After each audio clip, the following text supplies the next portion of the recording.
Hello everyone, welcome back to trading with Groww. मेरा नाम है असीम सिंघल एंड आज हम बात करने वाले हैं पेनी स्टॉक्स क्या होते हैं और क्या पेनी स्टॉक्स में ट्रेडिंग करनी चाहिए। तो हम बात करेंगे पेनी स्टॉक्स की डेफिनेशन क्या है, इनके कुछ एग्जांपल देखेंगे और काफी चीजें देखेंगे कि क्या हमें पेनी स्टॉक्स में अगर हम ट्रेड करते हैं तो क्या उसमें हमें प्रॉफिट आता है, क्या उसमें हम फंस जाते हैं। बट आगे बढ़ने से पहले as usual make sure that you like this video and subscribe to our channel. तो चलिए शुरू करते हैं आज की वीडियो।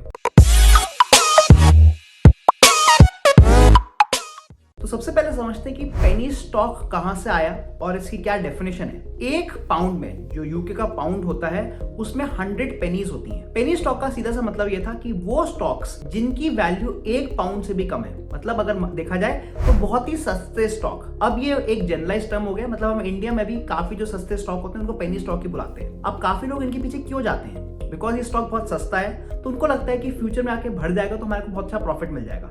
आपको ये स्टॉक 10, 15, 20, 25 रुपए या फिर काफी बार 10 रुपए से कम में ही मिल जाते हैं। या फिर जो लोग वैल्यू इन्वेस्टमेंट करते हैं उनके हिसाब से जो P/E रेशियो होता है, अगर उस किसी स्टॉक का कम है तो हमें वो बाय करना चाहिए। P/E रेशियो का मतलब होता है जो स्टॉक प्राइस है डिवाइडेड बाय द अर्निंग्स। मतलब अगर कोई हमें ऐसा स्टॉक मिल रहा है जहां पे उसका स्टॉक प्राइस तो बहुत कम है, मतलब वो पेनी स्टॉक है, बट उसकी अर्निंग्स थोड़ी ज्यादा दिख रही है, तो काफी बार लोगों को लगता है कि शायद इस स्टॉक का जो प्राइस आगे आके बढ़ जाएगा तो हम इसको बाय कर सकते हैं। बट यहां पर हमें बहुत इंपॉर्टेंट है देखना कि हमें सारे पेनी स्टॉक्स में एंट्री नहीं लेनी या बाइंग नहीं करना, बिकॉज यहां पर हो सकता है कि जो अर्निंग्स हैं या फिर जो प्रॉफिट है उसको इन्फ्लेट करके दिखाया गया है, मतलब वो एक्चुअल अर्निंग्स नहीं है और केवल यहां पर लोगों को ट्रैप करने के लिए अर्निंग्स को बढ़ाया गया, ताकि जो लोग वैल्यू इन्वेस्टमेंट करते हैं और P/E रेशियो के बेसिस पर ट्रेड करते हैं वो हो सकता है कि गलत पेनी स्टॉक्स को पकड़ लें और उसकी वजह से उनको और लॉस आ जाए। तो काफी इंपॉर्टेंट है कि कभी भी आप पुट बाय अर्निंग्स मतलब PE रेशियो के बेसिस पर अगर ट्रेड कर रहे हैं और किसी पेनी स्टॉक को अगर आप बाय करना चाहते हैं उसकी ड्यू डिलिजेंस जरूर करें, मतलब जरूर देखें कि क्या उसके बिजनेस में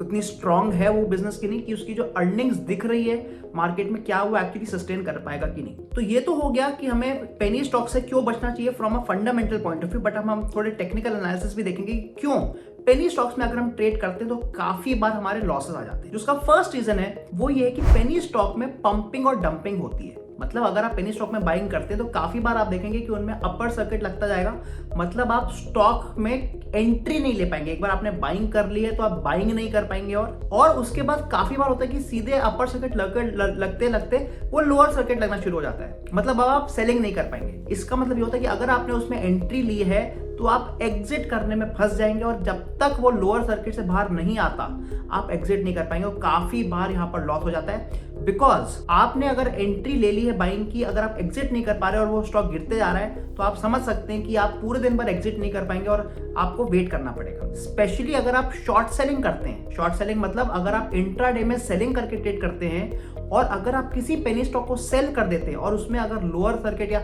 सर्किट लगते चले जाते हैं फिर अपर सर्किट लग जाते हैं तो आप उसमें एग्जिट नहीं ले पाते। तो दोनों ही केस में अगर आप बायर हैं और उसमें अगर लोअर सर्किट लगते आ रहा है तो आप एग्जिट नहीं कर पाएंगे, और अगर आप सेलर हैं और उसमें अपर सर्किट लगते आ रहा है तो आप एग्जिट नहीं कर पाएंगे। सेलिंग में और भी बड़ी इशू है, बिकॉज अगर आपने इंट्राडे सेल कर दिया और आप एग्जिट नहीं कर पाए तो आपको बहुत बड़ी पेनल्टी पड़ेगी। तो इसलिए कभी भी हम किसी भी स्टॉक में अगर एंट्री ले रहे हैं और उसमें अगर कोई भी सर्किट लग जाता है अपर या लोअर, जो हमारे विपरीत होता है, हमारे ऑपोजिट होता है, तो हमें बहुत बड़े लॉसेस के चांसेस हैं। आइए मैं आपको कुछ एग्जांपल दिखाता हूं कुछ स्टॉक्स के जिसमें अगर हमने बाइंग कर ली होती तो हम उसमें एग्जिट ही नहीं कर पाते। तो आइए कुछ एग्जांपल देखते हैं कि अगर हमने इनमें से किसी स्टॉक में भी बाइंग कर ली होती तो कैसे हम उसमें फंस जाते और हम एग्जिट ही नहीं कर पाते। मान लीजिए मैं आपको आंध्रा सीमेंट का स्टॉक दिखा रहा हूँ, ये करीब इस समय 7.5 रुपए का चल रहा है मात्र। आप मान लीजिए कि आपने इस दिन देखा कि स्टॉक में एक अच्छी तेजी आई और आपने यहाँ पे बाइंग कर ली, मतलब आपकी जो बाइंग प्राइस है वो करीब 8.5 रुपए का है, आपने 8.5 रुपीज में इसमें बाइंग करी है और आपने देखा कि अगले 3-4 दिन तक ये स्टॉक तेजी से ऊपर जाता रहा और आप काफी खुश हैं। आप देख सकते हैं हर रोज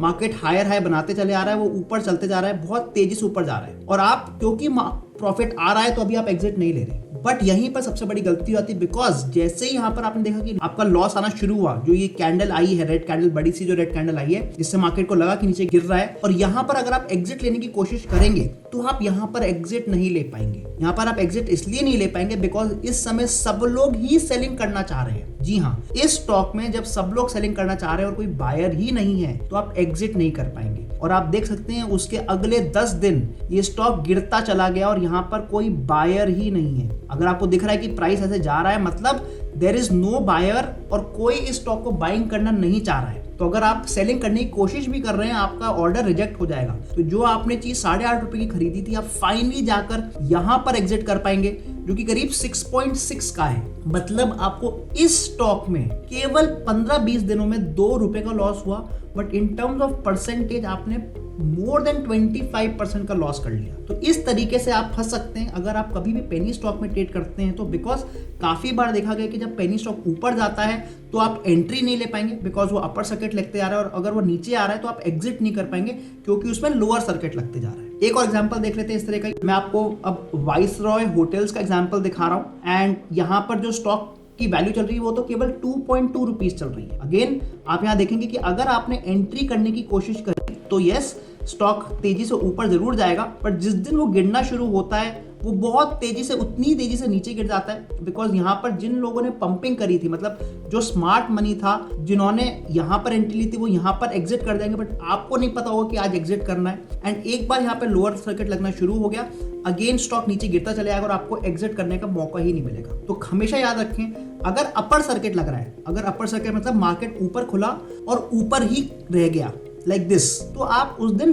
बाइंग नहीं कर पाएंगे। सिमिलरली अगर लोअर सर्किट लग रहा है और मार्केट नीचे ही खुला और नीचे ही रह गया, तो उस दिन आप सेलिंग नहीं कर पाएंगे। तो ये सबसे बड़ा इशू होता है, स्पेशली इन पेनी स्टॉक्स की। अगर हमने बाइंग एंट्री ली हुई है तो हमारे को सेलिंग का ऑप्शन ही नहीं मिल पाता है। अब मैं आपको एग्जांपल दिखा रहा हूँ हाइब्रिड फिनसर्व का, और ये मैं आपको ऑपोजिट एग्जांपल दिखा रहा हूँ जहां पर आपने सेलिंग कर दी, बट आप एग्जिट लेने की कोशिश कर रहे हैं, बट आप सेलिंग के बाद बाइंग नहीं कर पा रहे। मान लीजिए आपने स्टॉक में यहाँ पर आपने देखा कि हो सकता है ये स्टॉक नीचे गिर जाएगा, मतलब आप इंट्राडे शॉर्ट सेलिंग करना चाहते थे और आपने यहाँ पर इस स्टॉक को सेल कर दिया, बट अनफॉर्चुनेटली सेल करने के बाद ये स्टॉक ऊपर चला गया और अपने अपर सर्किट पे क्लोज हुआ। मतलब अब आप जब इसको एग्जिट करने की कोशिश कर रहे हैं, मतलब जब आप स्टॉक को बाय करने की कोशिश कर रहे हैं, तो वहां पे कोई सेलर ही नहीं है। इनफैक्ट अगर आप देखें अगले 10 दिन तक कोई भी यहाँ पर सेलर नहीं था, बिकॉज सब लोग बाय करना चाह रहे थे, कोई सेलर नहीं था और स्टॉक बहुत तेजी से ऊपर चलते आ रहा था। अब क्योंकि आपने यहाँ पर इंट्राडे सेल किया है, पहली चीज तो क्योंकि आप इसमें एग्जिट नहीं ले पाए, तो आपको यहाँ पे पेनल्टी पड़ेगी।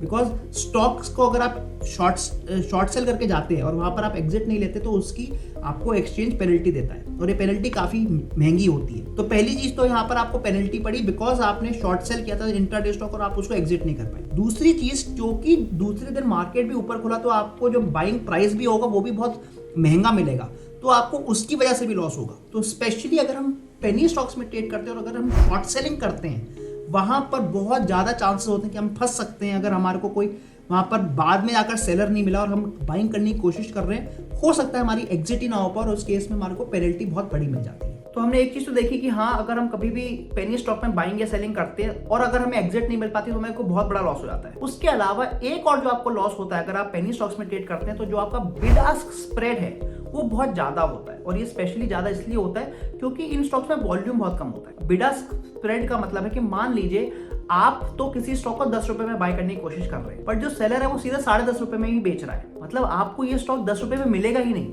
अगर सेलर ही 10.5 पर है तो आपको ये स्टॉक 10.5 पे बाय करना पड़ेगा, बट आपने यहाँ पर 50 पैसे वेस्ट कर दिए। जो चीज अगर हम निफ्टी की बात करें तो आपको Nifty almost at the current market price मिल जाती है बहुत आराम से, बट पेनी स्टॉक्स में ये नहीं होता है।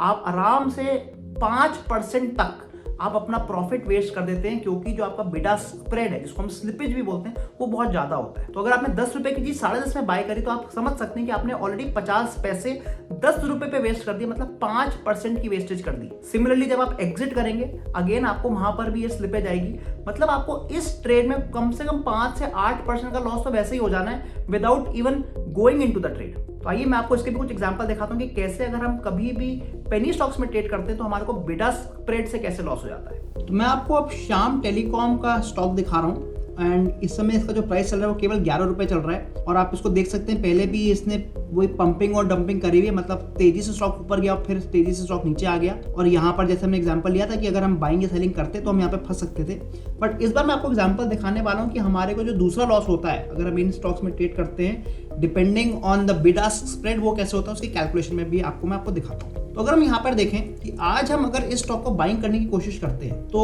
जो हमारा डेप्थ होता है कि इस समय जो लोग बिड लगा रहे हैं और जो लोग उसको सेल करना चाह रहे हैं उसमें डिफरेंस कितना है। आप यहाँ देख सकते हैं कि जो बायर है वो 10.5 रुपए में बाय करना चाह रहा है और जो सेलर है वो इसको 11 रुपए 5 पैसे पे सेल करना चाह रहा है। मतलब ये जो डिफरेंस आ रहा है करीब ये 50 पैसे 55 पैसे का डिफरेंस आ रहा है। अभी 55 पैसे बहुत बड़ा डिफरेंस होता है और इससे बहुत बड़ा लॉस हो सकता है आपको। आइए मैं आपको इसकी कैलकुलेशन दिखाता हूँ। हम यहाँ पर जो एंट्री लेना चाह रहे थे वो थी 10.50 रुपीज की, बट हमारे को जो डिफरेंस आ रहा है वो हमारा डिफरेंस आ रहा है करीब 55 पैसे का। मतलब जो हमारा लॉस हो रहा है जिसको हम स्प्रेड लॉस या स्लिपेज लॉस भी बोलते हैं, वो आप कैलकुलेट कर सकते हैं 0.55 डिवाइड बाय 10.5 जो कि करीब 5% का लॉस है। और ये केवल सिंगल डायरेक्शन का लॉस है। मतलब अभी हमने 2 डायरेक्शन की बात भी नहीं करी, ये आपका केवल बाइंग का लॉस है। सिमिलरली जब आप सेलिंग करेंगे तो आपको 5% का लॉस उस समय भी होगा।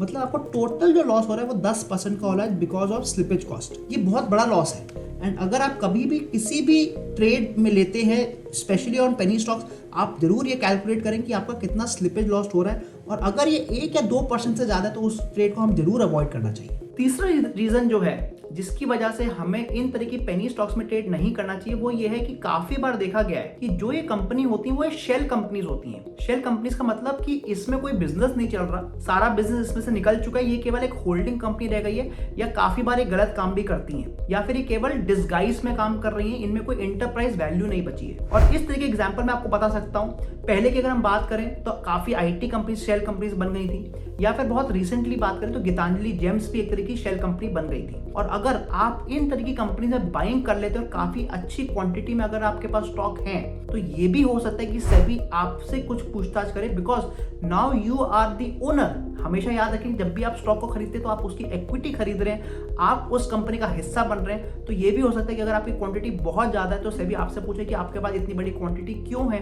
इन अ शेल कंपनी। तो ये सब तो हमने देखे रीजंस कि क्यों हमें पेनी स्टॉक्स में बाइंग नहीं करनी चाहिए। बट मान लीजिए कि तब भी आप पेनी स्टॉक में बाइंग कर रहे हैं बिकॉज यस इसमें अगर प्रॉफिट आता है और आप एक अच्छे टाइम पे एग्जिट कर लेंगे तो अच्छा प्रॉफिट आने के भी चांसेस रहते हैं। बट वहां पर हमें फिर कुछ चीजें ध्यान रखनी चाहिए अगर हम पेनी स्टॉक्स में इन्वेस्ट कर रहे हैं, वो मैं आपको बताता हूँ। तो अगर मैं कभी भी पेनी स्टॉक्स में इन्वेस्ट करता हूँ तो मैं 3 चीजें जरूर ध्यान रखता हूँ। पहली चीज कि जिस भी स्टॉक में मैं इन्वेस्ट करने वाला हूँ या ट्रेड करने वाला हूँ उसकी वॉल्यूम अच्छी हो।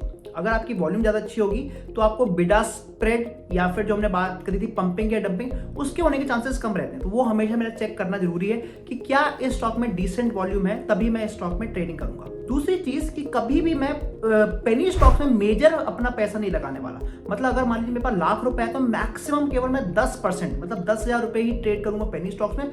बाकी का 90% में जो नॉर्मल स्टॉक्स होते हैं या फिर आपका जो FNO सेगमेंट है मैं वही ट्रेड करूंगा बिकॉज वो काफी सेफ है। पेनी स्टॉक्स बहुत ज्यादा रिस्की होता है। और तीसरी चीज कि अगर मैं कभी भी पेनी स्टॉक्स में ट्रेडिंग करता हूं तो वो मेरी लॉन्ग टर्म स्ट्रैटेजी नहीं होती है, वो हमेशा मेरी शॉर्ट टर्म स्ट्रैटेजी होती है कि हो सकता है कि मैं 3-4 दिन में ट्रेड करूं और प्रॉफिट लेके बाहर निकल जाऊं। बट उसको मैं कभी भी बहुत दिन तक नहीं होल्ड करूंगा बिकॉज अगर मैं उसको होल्ड करता हूं चांसेस हो सकते हैं कि वो पंपिंग एंड डंपिंग में आ जाए, मतलब उसके सर्किट में मैं फंस जाऊं और मेरे को लॉस हो जाए। तो ये थे आज की हमारी पूरी बात बेस्ड ऑन पेनी स्टॉक्स। अगर आपको आज की वीडियो पसंद आई है make sure that you smash that like button and subscribe to our channel और मैं मिलता हूं आपको अगली बार। Thank you.